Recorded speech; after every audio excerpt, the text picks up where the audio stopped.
live. Can you folks hear me? Can you folks hear me? Can you folks hear me? Hello? Please say in the chat if you can hear me.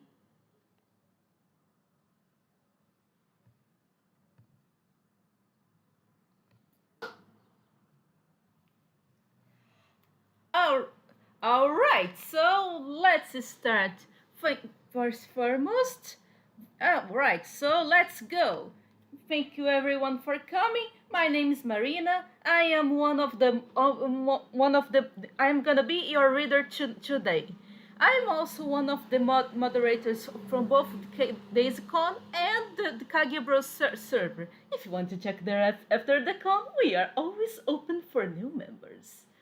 I'm also one of the wiki editors, so see if you have checked like the pages such talking about the Kagerou Daze itself, the snakes or the eye abilities, you have most likely read my own writings.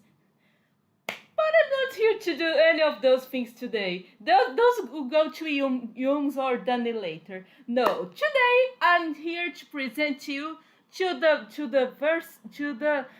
novel timeline by doing a dramatic reading.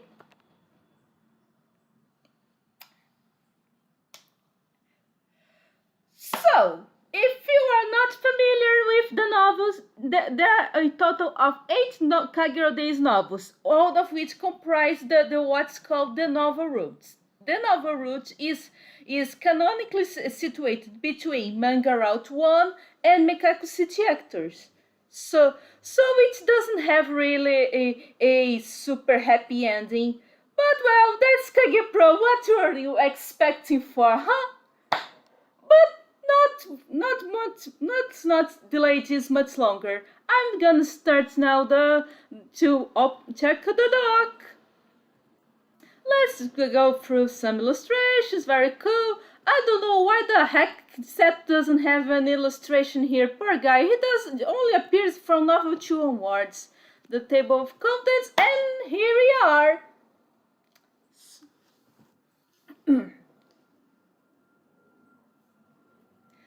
Chapter 1, Kagerou Daze 1.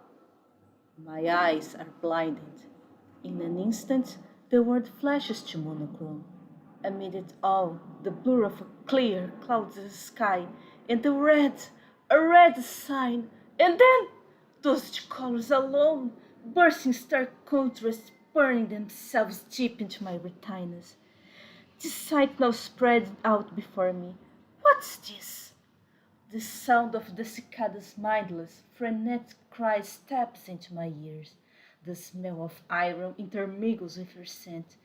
Every one of its senses pound directly into my brain, my passing my consciousness completely. A set of fatile tracks burned across the pedestrian crosswalk, along with a line of red, as red as a tiny body. There is nothing I can do, not now. But when I run to the scene anyway, choking heat sears my eyes, my nose, my head, beating the reality home all the more. This isn't you here. This isn't the girl I was speaking with just now. This is just a red lump of something. I don't care what anyone says. This isn't you. Nausea wells up in my throat. My head is killing me. My vision blurs like I've opened my eyes underwater, and droplets begin to fall, drip by drip, onto the asphalt. They were trickling out, I suppose, from both my eyes. I opened my mouth, trying to speak, but I couldn't hear a single word. Perhaps my voice was drowned out by the cicadas, though perhaps I never made a sound in the first place. I have to tell you, I had finally just resolved to tell you. I have to tell you now. The heat haze drifted up from the street. Strangely close it shimmered in the hot air. It just hung there, ever present, as if laughing at me, as if trying to come between us. Leave us alone. I'm finally about to tell her. You can laugh at me all you want later. Just stay out my way for now. I know I'm pretty late for this.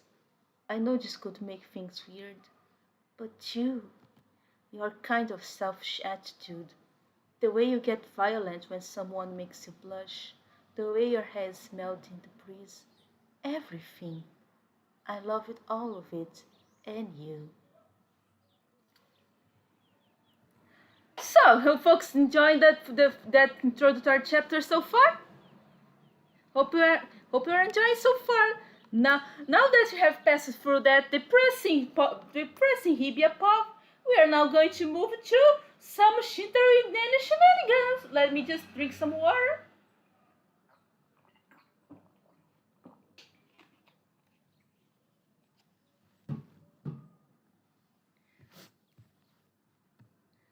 Alright, let's go. I was jarred awake by the sound of a blurry siren. My heartbeat shot upwards as I was greeted by the plain white ceiling above me. Still unaware of my surroundings, I fled around, knocking over the small desk by my side and fell out of the bed. I banged my right shin hard a bit, and then the burning discomfort was relaying to my brain. My eyes tearing up in fear from the pain and the furious noise, I pulled up the sprawled out comforter towards me, cocooning myself inside. Then the siren stopped. Good morning, mister! The moment I heard that voice, I finally understood the situation I was in. Here I was, Shintaro Kisaragi, boring unnatural twisted on the floor, clad in underpants and bed sheets, tears in my eyes. And there she was, Annie, looking on from inside the monitor display, tears in her eyes as she tried to choke back her laughter. It was the height of summer. Just a while ago, everyone was going nuts over meteor strikes and the Mayans, or however predicting the end of the world. Now, it's back to business as usual. The top headlines are stuff like, Girls with breakout idols about to make her TV drama debut. For someone with that vocation like mine, someone who prides himself on keeping up with the latest news and who engaged in heated frontline debates about apocalypse all over across the net, I had to admit that things, in general, were failing to wow me lately. Of course, maybe vocation is overstating it. Normally, I would be a regular old 18-year-old high school student, but instead I have generously volunteered to remain at home, keeping close watch over my domestic domain during those times when I haven't devoted myself to the free exchange of opinion with other denizens of the internet. My primary work duties include in create amateur music. I hope start completely from scratch and posting my erstwhile insightful reviews day and night in the comment sections of wherever has just been posted to my preferred view sites. I've been on the job for 2 weeks. I haven't quite made any songs keeping my but look afterward because today, for a change, I'm ready to do this. Plopping down at my computer desk, I crammed the sandwich my mother supplied me this morning into my mouth and stared at the music sequence window in front of me.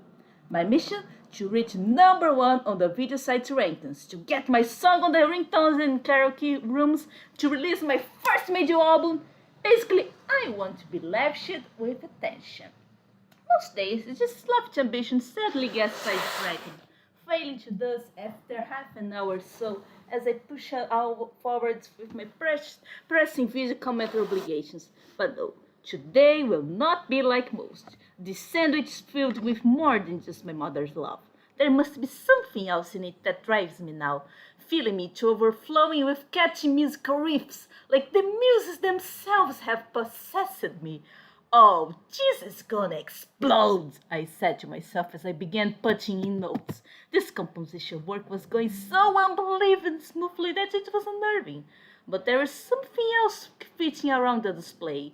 A kind of virus, if you will. One plainly bent on interfering with my mission. Looks like you to be scratchy today.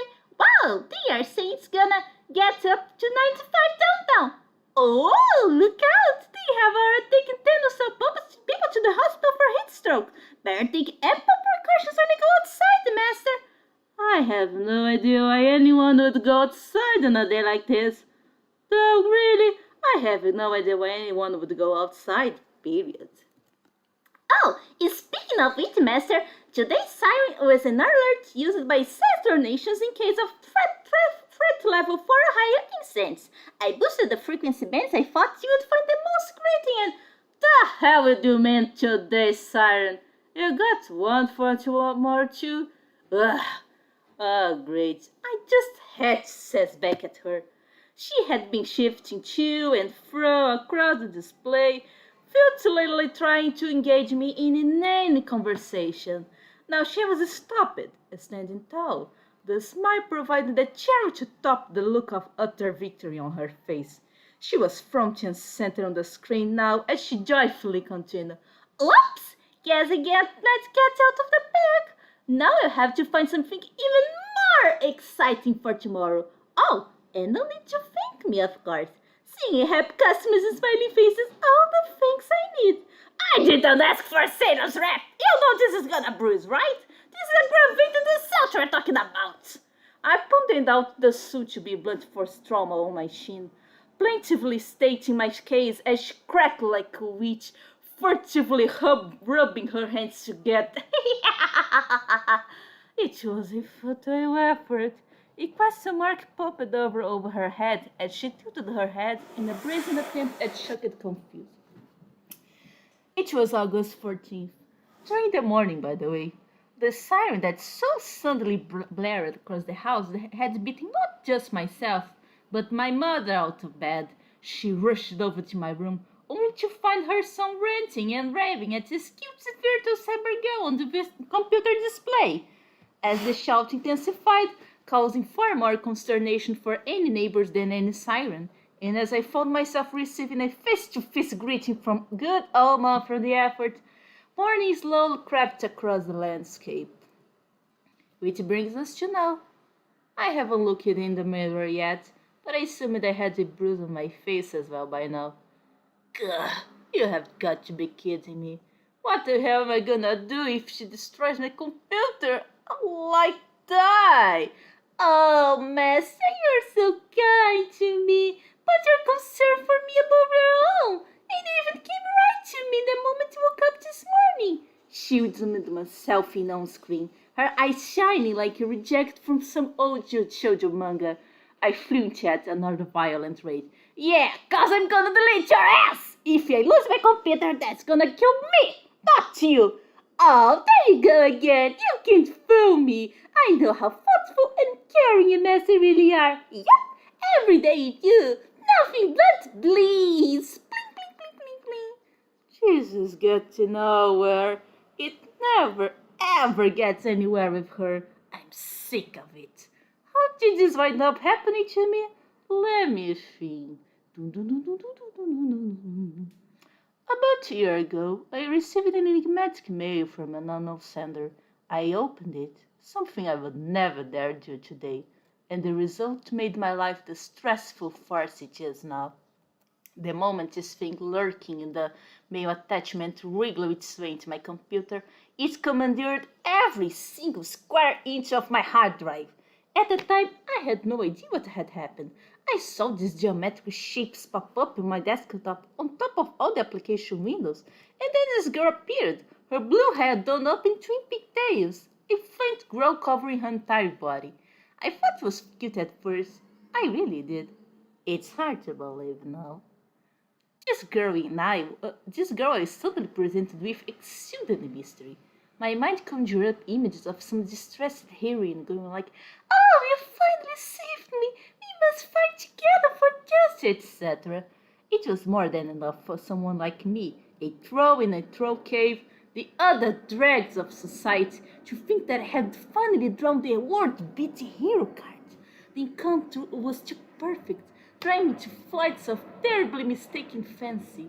Soon would be battling a shadowy organization, investigate supernatural incidents nationwide, unite with our stalwart bond of friends, and we fought out to hate those monsters. The first episode of a rip-snorting adventure! But no supernatural incidents took place.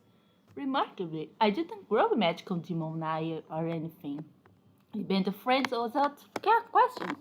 I was lucky if I could get my mail or the package delivered right. Monsters? Well, there are some cockroaches. And I don't think I ever heard of an actual adventure tale where the first line was, nice to meet you, followed by, yeah. To start out, I told her about my life. Nothing too deep, but at least she could still maintain a normal conversation back then. Could I ask who you are? I said. I was taking pains to be polite to her for some reason. It's just I never heard of any kind of software package like this. Well, she replied, I don't really know myself. A lot of that kind of thing. And that really was a lot healthier than now.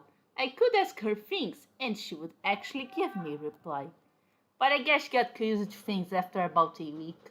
Her behavior grew notably more bizarre, and she began to both interfere with my noble work and just plain screw around with me.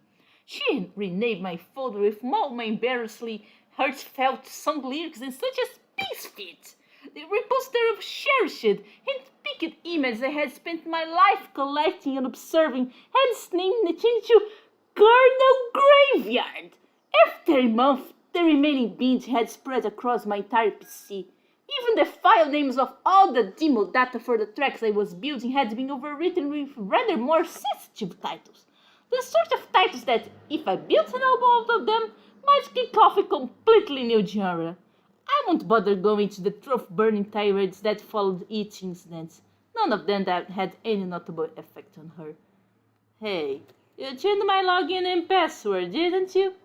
Here we go again. My login for the video site was refusing to work this morning. I didn't remember changing the password, which 9 times out of 10 meant it was her work. Oh, well done, Master. I'm so happy spotting so quickly. Change it back now. Oh, don't get in such a lather. Look what I've got for you. The no button suddenly selects itself in the Save Changes window.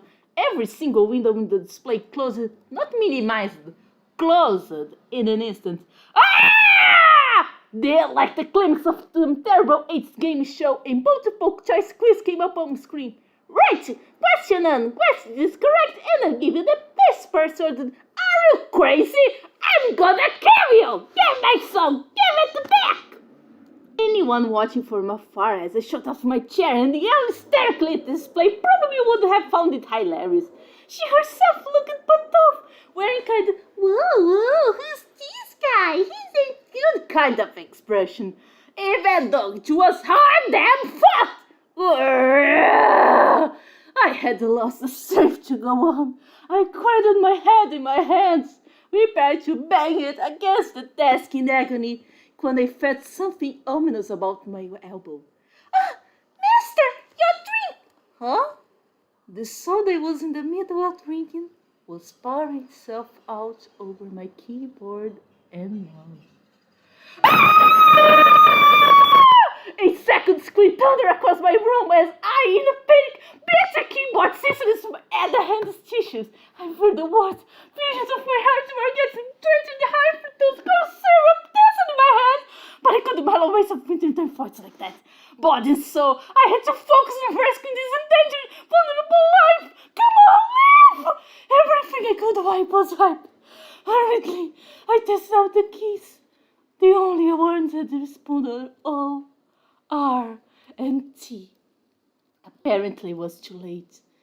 Tears of frustrated resignation ran down my cheeks.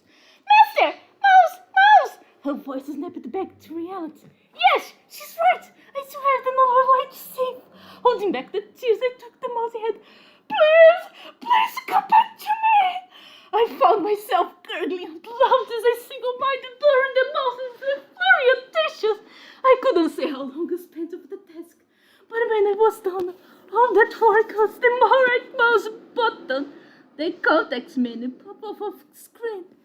Cruelly, hatefully. Why does this world have to be so heartless? Why did this poor rat stop to anyone? It was just too horrible to contemplate. Oh, Master, you can still type rot all night. That's one word at least. Just noise. I was possessed by a sudden urge to trash the entire computer setup. But doing that would kill me, nobody else. Covering my hands with my hands, I stood strong against the crashing torrents of hopelessness, bottling up my rage as there was nowhere else for it to go. For a while, there was silence, but the whir of the air conditioner unit filled the room, the air flowing in near my feet before gradually wafting upwards and cooling my head. This is it, the absolute worst thing that could happen. With all of her past breaks, I reacted with abject fury, deleting her time and time and time again. But she must have some kind of backup of herself on the net, because as long as I was online, she would resurrect herself, reoccupying my screen the moment after deletion like nothing had happened.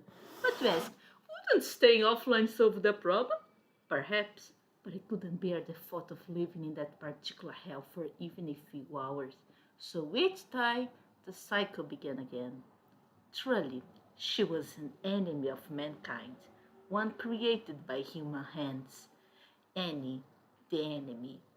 I don't know who it was, but whoever instilled this hypercharger AI with that insane personality must have been some kind of sociopath. I sighed. We had gone through this chain of wanton destruction multiple times by this point. But today there is just too much happening at once. Her myopic bolts of sadism would have driven anyone weaker than me to insanity by now. If you asked me, I think I have had out pretty well. I wouldn't have minded getting a little appreciation for it, in fact, but no, I'm alone and unemployed shut-in. Worthless. It was hard to say how many minutes had passed as all of those desperate thoughts flashed through my mind. I suddenly noticed an eerie sense of quiet around me. I told her to shut up, yes, but it was rare for her to actually listen to me for so long. I turned an eye toward the display, only to find a shocking sight beaming back at me. The screen displayed a list of estimated delivery dates from assorted online electronic sites. This wasn't the surprising thing.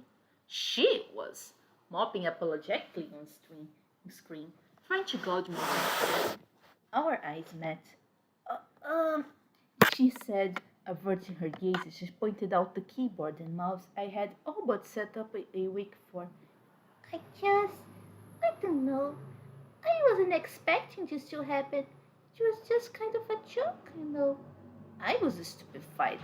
Where the hell did that come from? Then I realized why she was trying to fish a response from me. You're not actually sorry, are you? She seemed to come to attention, but quickly turned back downward. As she saw her shyly as I saw her shyly swing her legs back and forth, I began to feel how I did the first few days after we met. I found myself looking aside as well, a strange nervousness dominating my mind. I had to say something. Well, there's no point crying over spilled milk, I guess. Plus, they were both pretty old. I was kind of thinking about replacing them anyway. That was about all I had. I looked back at the display. Her back was turned to me as she furiously flipped through all the shopping sites she could find. Yes, exactly what I thought. I was just thinking it was time for a big upgrade. I'm shocked they lasted as long as they did. Talk about durable. I was speechless. I didn't think I have ever experienced such a strange, nonsensical feeling before. There was no more anger, no more sadness. Instead, my heart was filled with sheer emptiness. Hmm? That's rough. My body was still savoring the profound void in my chest when her words stopped me. Rough? What's the problem? Just look for any place with same-day delivery. As long as it's usable, I don't care. Well, about that, I know this is kind of my fault too, but kind of all your fault. I know you probably die unless you get this stuff today or tomorrow. Pretty much. Yeah, see, so I'm looking around and all, but do you know what this day is, Master? Huh? The 14th, isn't it? Probably. Ah! Stuttered. I skimmed the search results open full screen display. Every one of them read, same day delivery unavailable. It's the Obon holiday. Every business in Japan is closed for the Obon break. Most of them can't even ship out until the day after tomorrow. I could feel myself growing dizzy. The day after tomorrow? 2 whole days? I slumped deep into my desk chair. 2 days. To normal people, that's nothing. But to me, this was a matter of life and death. If you ask me to go on a hunger strike, I could probably handle that for 2 days. If you ask me to go without sleep, I could probably stay awake for 2 days. But this is different. This is like oxygen to me. It's literally telling me to stop breathing. Can you hold your breath 2 days? Of course you can't. After 2 years of this lifestyle, that was how badly I had to fuse myself, heart and soul with the internet. I had cell phone, yes, but for a rare reason, we never got any bars inside the house. In fact, I used it so rarely that I wasn't entirely sure if it worked any longer. The computer itself wasn't broken, which was great, but as long as its control interface was completely dead, that set-top box was as good as useless. If, for example, this girl sitting on my display were a little more understanding, it would be that devastating issue. I could give her voice command, she could handle it for me, we could somehow work it out. But if I had to do it for 2 whole days, I would probably get a bleeding ulcer from the stress or whatever. I would be dead within 24 hours. I had kept myself free of a horrible bloody death up until now by sticking to a strict ignore her policy whenever she spoke to me. And now you want me to give her requests? If I suggest that to her, she'll no doubt eagerly agree. I shining bright like a kid with a new toy. Even now she was staring at me intently. I could already hear her voice already. Well, not much choice left, is there? Is there? Come on. I had only 2 options. Give up with the computer and die, or become her toy and die. Ugh, they both suck.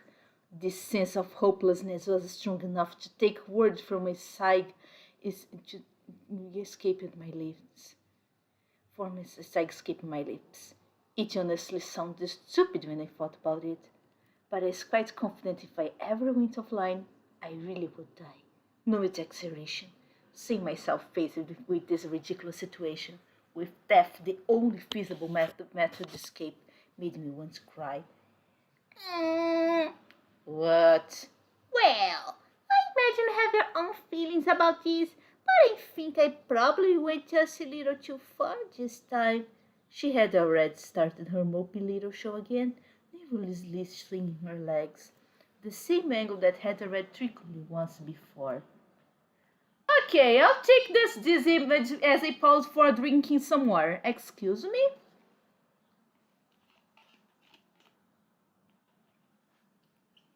How are you folks enjoying so far?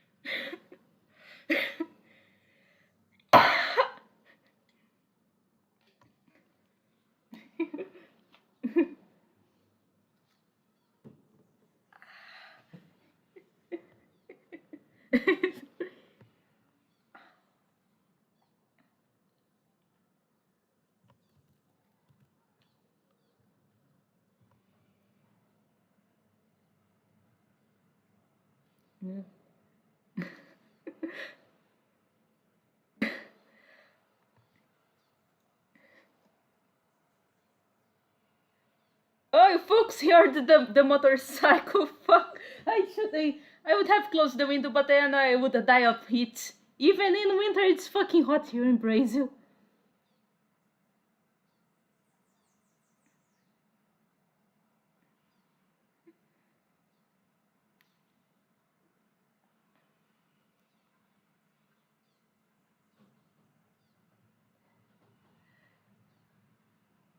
Hang on, I'm taking the pause to check some of the comments on the Discord. Hang on.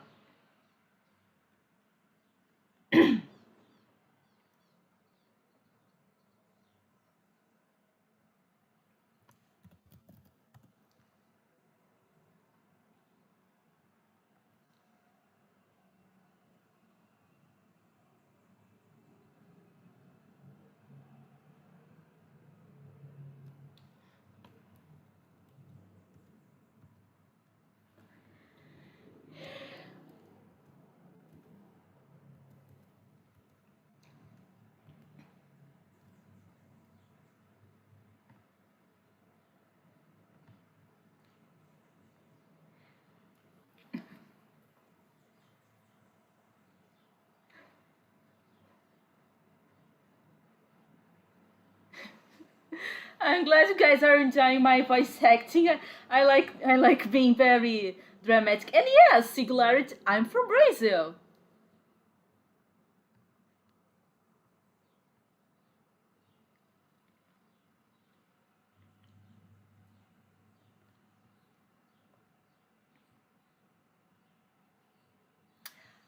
All right. And please return as Shinter had just had the worst moment of his neat life as his poor keyboard and mouse were utterly destroyed.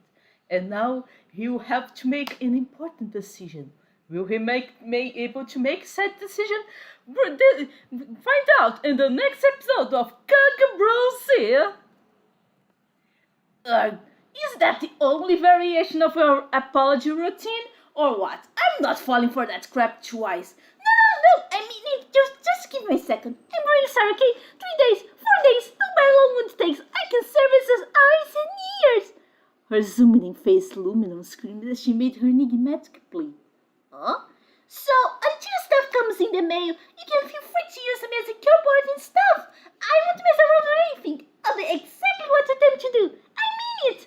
She went even more extreme with the close-up, her eyes welling up a little. Damn, I didn't know she had that variation too. That was all it took to get an 8 years old virgin's heart racing. I was helpless. Hang on though. I'm not about to fall that easily. Or maybe I was. I was having trouble thinking straight. She did sort the shopping sites for me, and she really seems to be sorry? Is that the right word? As I contemplated this, I spotted some text on the screen behind her. Hang on.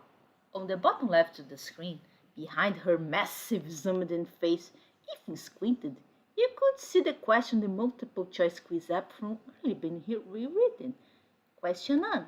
Answer this, master, and you can put one character of her search term. But be careful, because if you get it wrong, I start posting share shit images from a certain secret repository one by one. No. She tilted her head quizzically, her eyes still welling up with tears as cute as she could muster. But the days of her listing emotions of any kind of me were over. Behind you. Hmm? Ah!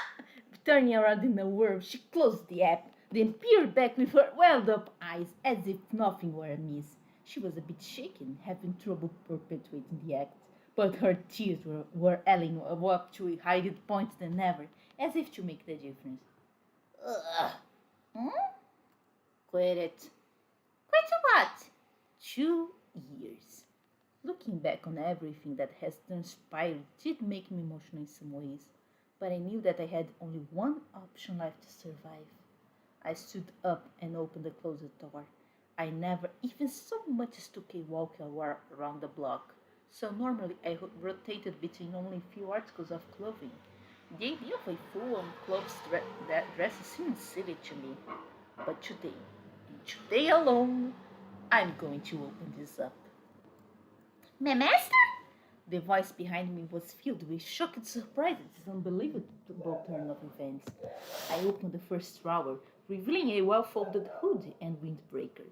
Memories, long tucked away from an era when I still wore this thing regularly, flowed in a heavy stream. Oof. Recalling a variety of incidents from my past, I could feel the aches from old ones coming pounding back to the forefront. I shook the cobwebs from my head, took the tracksuit jacket folded up on top on the far right, and closed the drawer. The second drawer contained a lovely arranged selection of cargo pants and shorts. I selected a set of khaki pants and briskly pushed the knob back in. Master! Master, what's happening to you? Removing the sets of pants I had on, I started putting on my outfit. As I did, my mind began to feel distressed, as if faced with some sudden, unsurmountable crisis. I have never seen you wear anything like that before. What are you doing? Shopping. Huh? I'm going out shopping. Something wrong with that? Shopping? This was apparently not the reply she expected. Well, what the hell did you think I would be doing? Yeah, shopping. I'm not gonna rely on you, so I'm gonna go buy it all myself. Shopping? Boy, what a relief this is! I thought you were going to commit suicide or something for a moment. I'm not committing suicide. That kind of freak kills himself because he spilled a drink on his keyboard. Yeah, master. Yeah, but it wasn't outside the realm of impossibility. I hated to admit it, but I couldn't understand the impulse. Amid this mindless chatter, I continued to dress myself. I guess this will do. With the windbreaker zipped up to the very top, my wardrobe was complete. His cuffs all felt a little stiff. I hadn't worn them in a while. I felt oddly nervous, as if wearing them for the first time. Hey, that actually looks pretty good on you. Like, normally you are a hopeless case, but... Oh, you think so? I hope this is okay. Totally okay. A real man's man. Yeah, you're gonna make me blush. It was embarrassing, but I felt more than a little satisfied with myself as I turned down toward the display. There, I saw a window filled with images of perfect-looking male models in an array of top-shelf fashions. Behind this display, I could hear her voice. You look so cool. I always knew you had some fashion sense in you. Come on, you're gonna make me lose my nerve. What do you mean? Forget it. I know you look okay, alright? I was quickly losing any nerve and might have had to go outside, but there was no turning back now. I took down the bag hanging in the closet and slung it around my head. I was set, more or less. Now for the accessories. I need my wallet, and that's kind of it, huh? I plucked the wallet, which normally saw use only when shopping online, from near the pillows in my bed. That should be it. Well, I'm off. I took a deep breath. Then I approached the bedroom door. Hang on a minute, master! Just when my hand was on the knob, her voice made me turn back towards the computer. What? Haven't you done enough for one day? Seriously? I know, this is your first time in a while, right? I just figured, maybe two would be better than one, so... Two? You think I got someone I can invite over? Thanks to my unflagging dedication to my craft over the past 2 years, I didn't have a single friend I could make contact with. Even if I did, I wasn't about to vote anyone alone.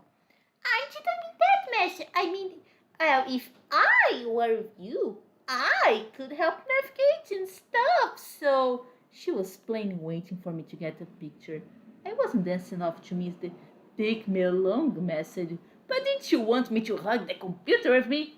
How are you gonna come along? If you want to join me, you're gonna have to jump off out of there first. What? You mean it? Okay, I'm coming out. 1, 2... Smiling, she pointed at the small chest of drawers next to the bed. Atop it sat my touchscreen cell phone, covered in dust. The height of summer. Height was the only way I could put it. I had no clue summer was even supposed to get this hot. My body, generously blessed with the glory of air conditioning until just a moment ago, was all but making breakfast griddle sizzling sounds as the sweat poured off me. All of this in the space of just 20 seconds. I had begun my journey at a confident saunter, but I could feel my hit points quickly being drained. Testing. Can you hear me, master? Check 1, 2. How about you go back home? What? What was that? Hey, can you bring me a little closer when you talk, please? Never mind. The owner of that nagging voice probably didn't know how to feel it. I couldn't have been more trouble.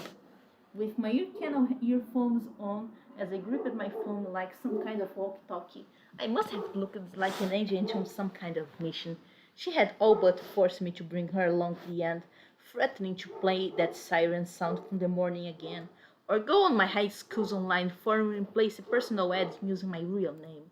She was beaming as she strode around my phone's standby screen. Somehow I doubted she would be accepting any calls that showed up.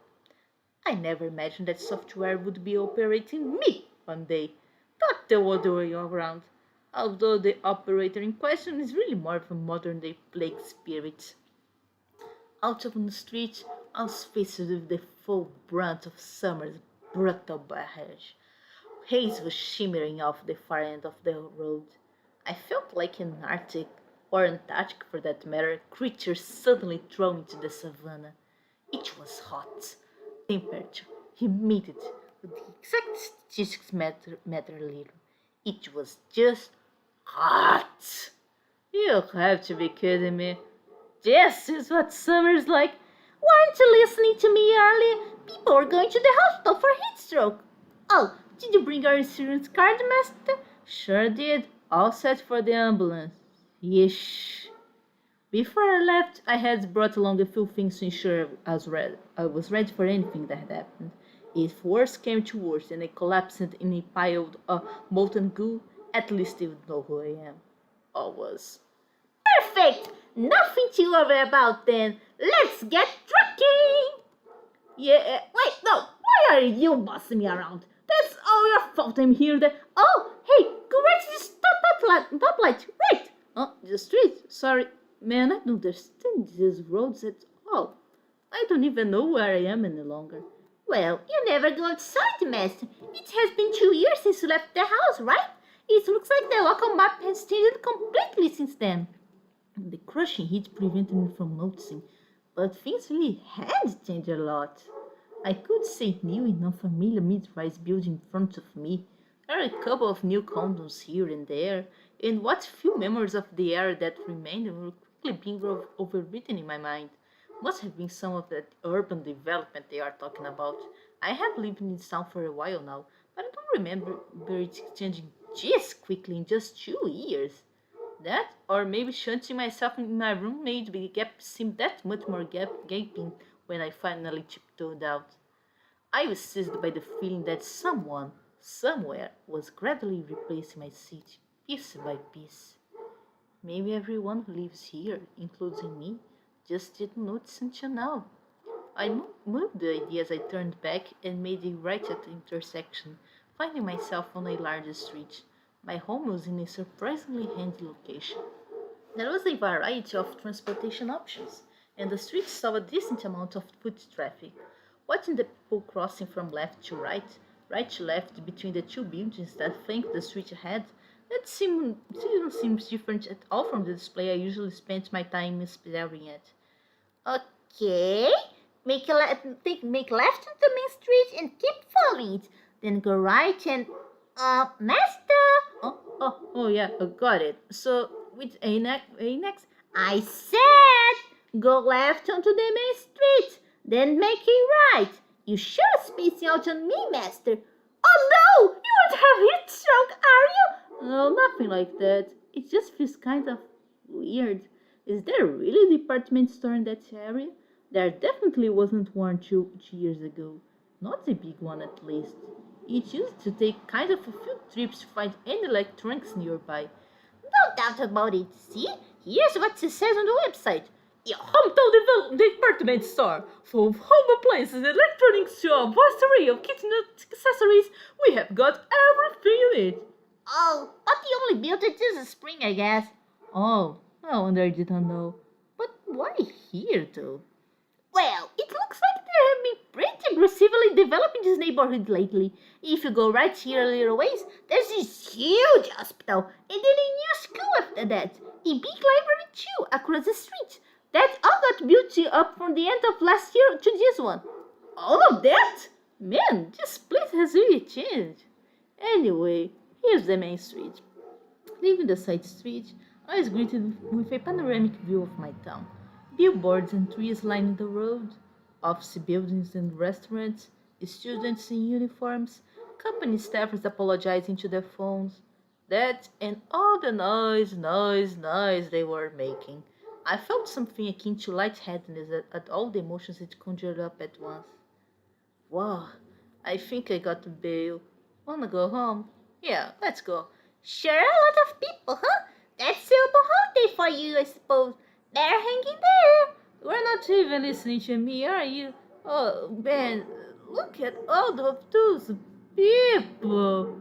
The shade from the trees that dotted the sidewalk, wider and better put together than the one in the side road, made walking a bit less of a chore at least. But all the people on the road and cars passing from one end to the other were making the heat index skyrocket for me. I pressed on down the road, muttering onto my phone before reaching the massive intersection. If you go back home, master, you know you just be like, Oh, I'm gonna die. tough it up a little longer. Can you? I can't do it. Talking to you just makes me more tired. Oh, it's green, very cross. After crossing the intersection, I could see park a small distance ahead. It was filled with playground equipment, swings, a jungle gym, a fountain, and lots of other stuff a kid would kill to play on. Moving ahead, I could see just a bit of classic big department store signature on top of the right-hand building, previously hidden by the sidewalk trees and such. Whoa, it's even bigger than I thought. I had no idea this was here. It's the largest department store in the neighborhood, apparently. Why don't you take a look through the clothing section where you are at it? What are you nuts? I told you, I'm going out today and today only. I'm sick of all this damn hits already. Yup, called it. I knew that's what you'd say. If you had told me you were going out to buy clothes, it would have been time to dial 911. What am I, caveman? I can buy clothes, dumbass. Oh, so grow a little. Well, maybe not today, but before I could finish, I heard an anonymous call my phone. I could already feel my face turning red as I put it back in my pocket. Master, I was just joking. I can do it next time, okay? My phone stayed firmly inside my pocket. Yeah, I whispered to no one in particular. Next time. I doubt she could have heard my voice. Making my way towards the advertising signage, I stumbled into another four-lane intersection. The line of buildings on the right came to an end, revealing the full department store across the street. The scope of it could be described only as gigantic. The jam-packed parking lot was large enough to make an untold number of tennis courts out of. Cars constantly circulated in and out. Beyond the multi-hued traffic, the department store was made up of two buildings, both around 10 floors tall, with arched walkways connecting them every few floors. Whoa, what a sight! You can build something like this in 2 years or so. Oh, you there, Red? Master? Hello? I just crossed the intersection. Not yet. Let me see. Come on, Master. All right, shut up! Having enough of being rented out on full blast, I nimbly took the phone out of my pocket and pointed the rear camera at the store. An impartial looker would probably guess I was taking a souvenir photo. Wow, that's amazing. It's like some kind of castle. You know, that's not a bad way of putting it, especially when it's done up low like this. Huh? Oh, hey, I think there is a mechanism to park something on the roof. Let's go look. She used the phone's vibrate function to express her unbridled glee, just as high intentioned as always. More so, in fact. No, how about we not go look? It's not like you could try anything up there anyway. Lame!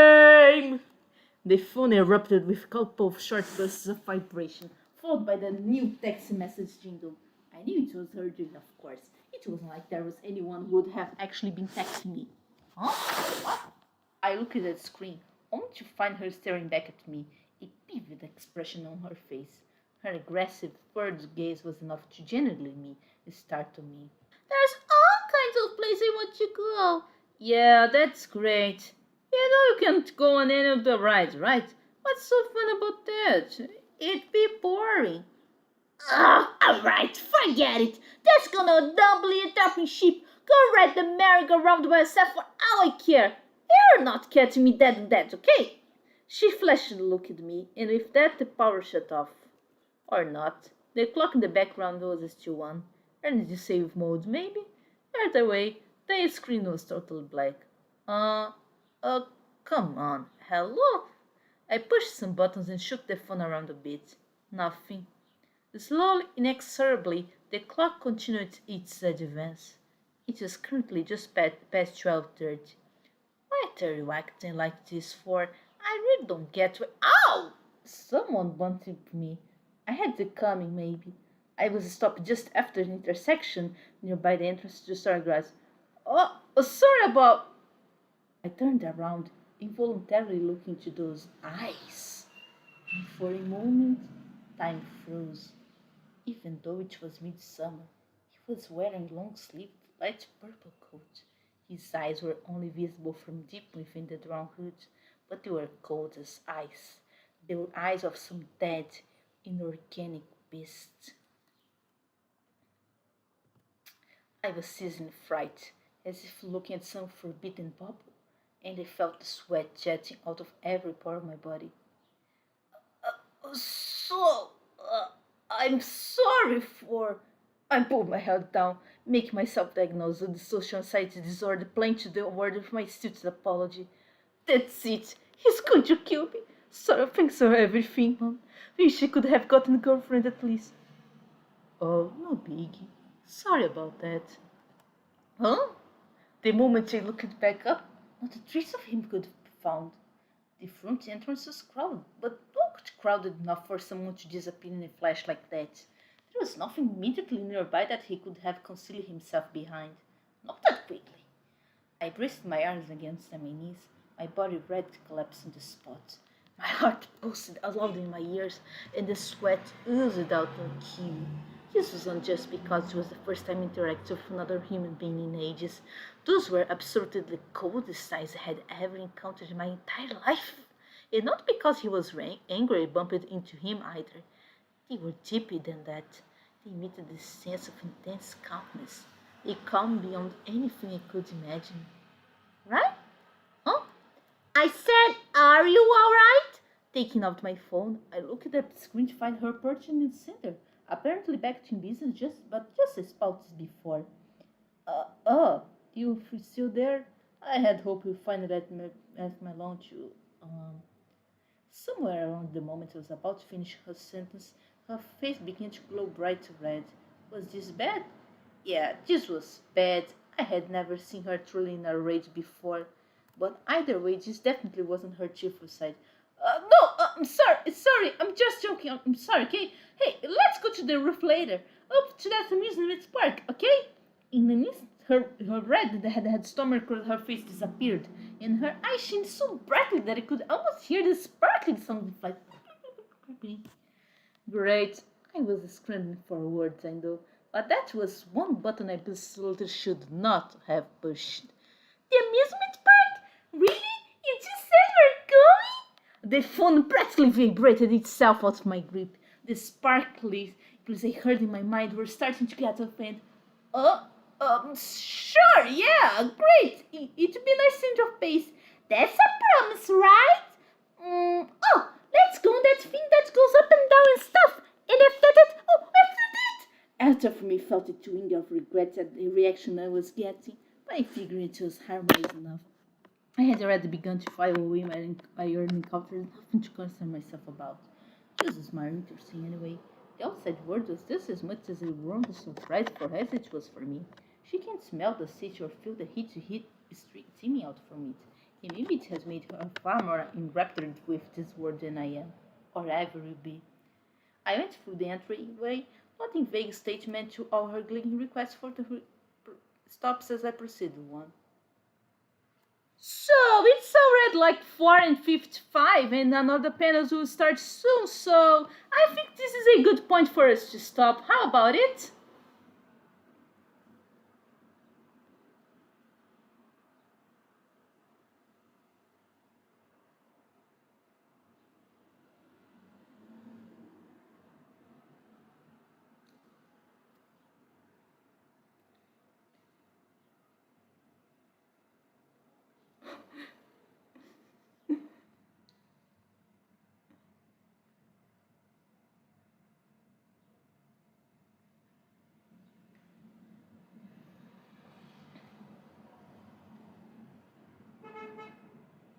Alright folks, thank you very much for enjoying this.